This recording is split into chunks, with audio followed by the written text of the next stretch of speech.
'n slang in die gras. Ons lees Handelinge 28 vers 1 tot 10. Dis 'n bedremmelde klomp manne wat op die strand van die eiland Malta uitspoel. Maar gelukkig is die inwoners van die eiland vriendelike Fenisiërs wat hulle baie gou welkom laat voel. Maar dan begin dit reën en dis bitterkoud. Die eilandbewoners spring gou in die werk om die verkleumde manne 'n bietjie warmte te gee en hulle maak 'n groot vuur. Paulus spring ook in om hout bymekaar te maak. Maar wanneer hy sy bondel hout in die vuur gooi, is daar 'n giftige slang in wat ontwaak van die hitte. En die rasie slaan sy gevaarlike slagtande in Paulus se hand in.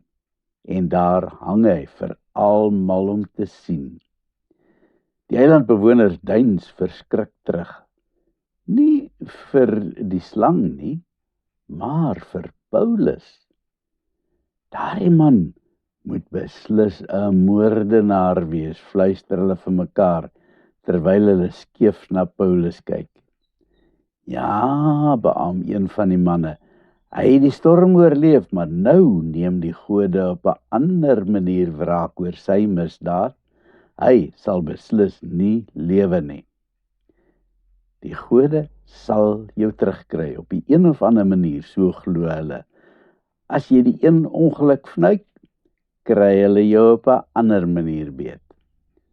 Vandag is dit steeds so dat mense die een of ander goddelike verklaring het vir dinge wat met ons gebeur.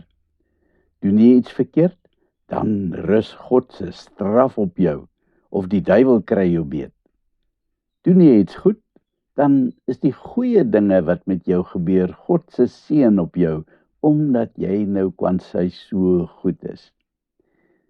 Hierdie soort van verklaringe is baie gevaarlik. Niemand kan God se handelinge verklaar in die dinge wat gebeur op aarde nie. Daar is ook nie 'n verband tussen mense se sonde en God se straf nie. Lees gerus maar weer die boek Job, waar Job al die regte geluide gemaak het, maar al wat 'n slegte ding is, het hom getref. Jesus stel dit in die Nuwe Testament ook baie duidelik, dat rampe nie noodwendig God se straf is nie. Eers wanneer die finale oordeel kom, sal die Here as regter optree en 'n oordeel vel, en dan sal die straf gegee word aan die wat dit toekom.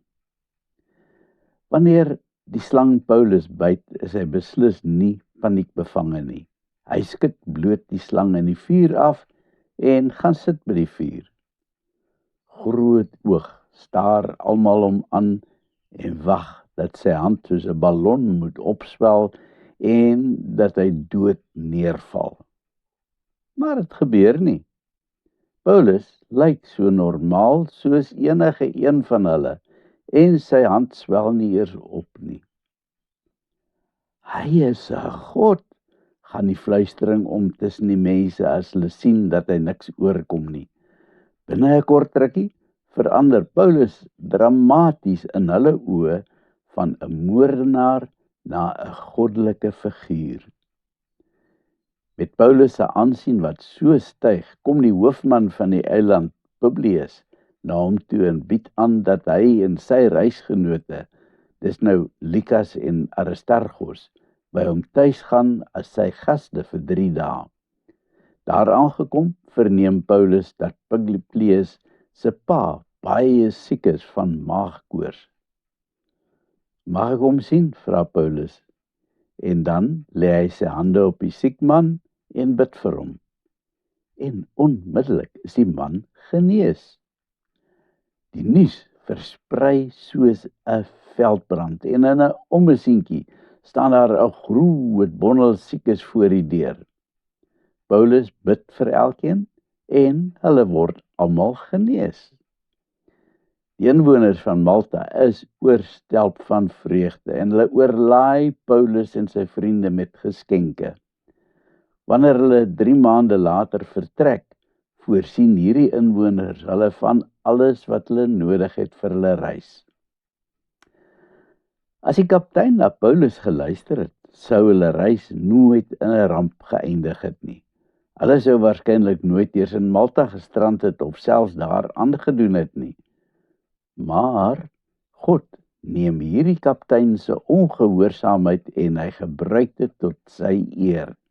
Kyk maar hoe hy die mense aan boord van die skip nuwe krag gee toe hulle 'n absolute laagtepunt bereik. Hulle ervaar sy beskerming op 'n wonderbaarlike wyse.